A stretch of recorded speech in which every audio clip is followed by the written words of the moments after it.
सरकार जी कहीं जा रही हैं क्या? ये सब सामान रखा हुआ है। जा नहीं रही, जाना था 12 फरवरी को परसों।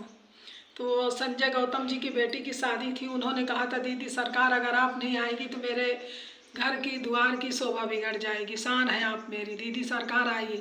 उन्हें 10 साल का वचन याद था। मैंने 10 साल पहले कहा था कि अभी आपके घर नहीं आऊँगी। उन्होंने कहा मेरे घर में चरण रखिए। मैंने कहा अभी नहीं आऊँगी, जब आपके बेटी की शादी होगी तो आऊँगी। तो मैं तो कह के भूल गई थी इतने दिन में, पर उन्हें 10 साल की बात याद थी। उनकी बेटी छोटी थी, आज भी छोटी न, ज़्यादा उम्र नहीं है उसकी, जिसकी शादी उन्होंने किया है। बहुत अच्छे हैं संजय गौतम जी, काफ़ी प्रतिष्ठित इंसान हैं। उन्हें तो वो स्वयं बड़ी बड़ी हस्तियों से जुड़े हैं, भागवत करते हैं, लेकिन वो मुझे अपनी शान मानते हैं कि मेरे जाने से उनकी शान बनेगी। और मैं कभी शादी पार्टी में नहीं जाती है, सबको पता है। जाते जाते कहीं गई तो लोग अपनी बारात शादी छोड़ के मेरे स्वागत मेरे सम्मान में लग जाते हैं, इसलिए मैं शादी में भीड़ भाड़ में नहीं जाती। तो मैंने कहा था चलिए जब आपको मेरा वचन याद है तो मैं आ रही हूँ, 10 मिनट के लिए आऊँगी। तो जा रही थी। अब जब मैं पहुंची तो मेरी गाड़ी आगे जब चली गई तो देखा मैंने कि थोड़ी दूर में वो उनकी गेट में बारात भी लग चुकी थी रात में, मेरे पहुंचते पहुंचते। तो अब मैं कितना वेट करती, बारात जब द्वारे में लग गई वो मुझे संजय गौतम जी देख नहीं पाए थे, फिर मुझे वापस लौटना पड़ा। 10 मिनट मैंने वहाँ देखा कि बारात अंदर, तो टाइम लग रहा था, तो फिर मैं गाड़ी में बैठी रही और वापस आ गई। मैं वहाँ घर तक उनके नहीं गई। हाँ, उनके मकान के पास गाड़ी खड़ी रही, उनके गेट से सामने से गाड़ी निकली है और मैं जा नहीं पाई, लेकिन देखा वहाँ सब लोगों ने है संजय गौतम जी को छोड़ के। ये सब सामान वहीं के लिए पैक था, गाड़ी में रखा था। अब ये सब वापस आ गया है। ये संजय गौतम जी के बेटी के कपड़े थे, साड़ी थी। मैं कम से कम गिरी से गिरी हालत में 11-21 बर्तन तो होते ही हैं। और कपड़े ऐसे मैं कभी भी ये सोच के नहीं देती कि मेरे को मिलेगा, मुझे ना मिले।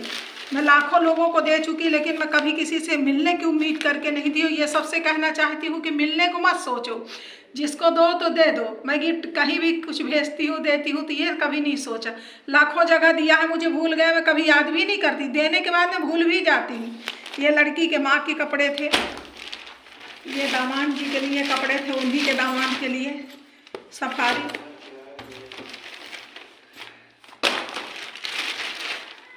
सब ये जितना सब लेके गई, सब क्या करूँ अब, जब वापस लाना पड़ा। और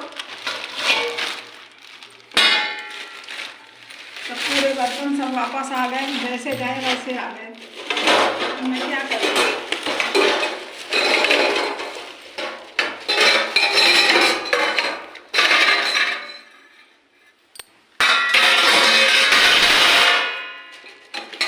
सब गाड़ी से उतर के अंदर आ गए।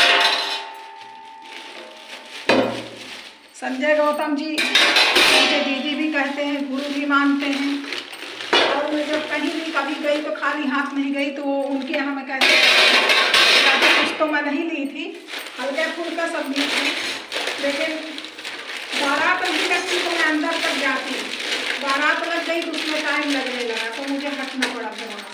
अब मैं इसलिए हटी कि संजय गौतम जी अगर देख लेंगे मुझे तो वो मेरे सम्मान में लग जाएंगे।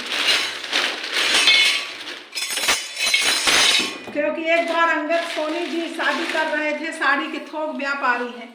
उन्होंने कहा दीदी सरकार आपको आना है। सचमुच में जब शादी हो रही थी तो उनका बेटा एक एक सेकंड में फ़ोन लगा रहा था, अंगद सोनी जी का बेटा, दीदी सरकार मैं आके गाड़ी वहीं बैठ जाऊंगा, दीदी सरकार आपको आना है, चाहे 2 मिनट को आके लौट जाइए। फिर मैंने कहा चलिए मैं आती हूँ, 10 मिनट के लिए आऊँगी। जब गई अंगद सोनी जी के शादी में, साड़ी के बहुत बड़े व्यापारी हैं वो सतना में, जब गई तो वो वहाँ भी यही हाल हुआ। जैसे मैं गई तो मेरी गाड़ी खड़ी हुई और बारात, मैं इस गली से आई तो गाड़ी लगा दी, वहाँ से बारात आ गई।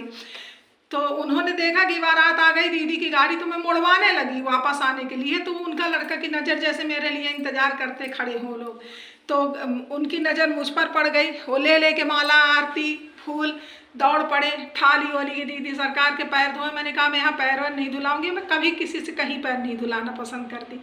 माला वाला पहनाने लगे, आरती करने लगे। तो वहाँ के जो बाराती मेरे पीछे गाड़ लगे थे, सब दूल्हा उल्हा देखने लगे कि ये हम लोग पीछे बैठे हैं, खड़े हैं, यहाँ किसका सम्मान हो रहा है। बाद में बताया गया कि दीदी सरकार है।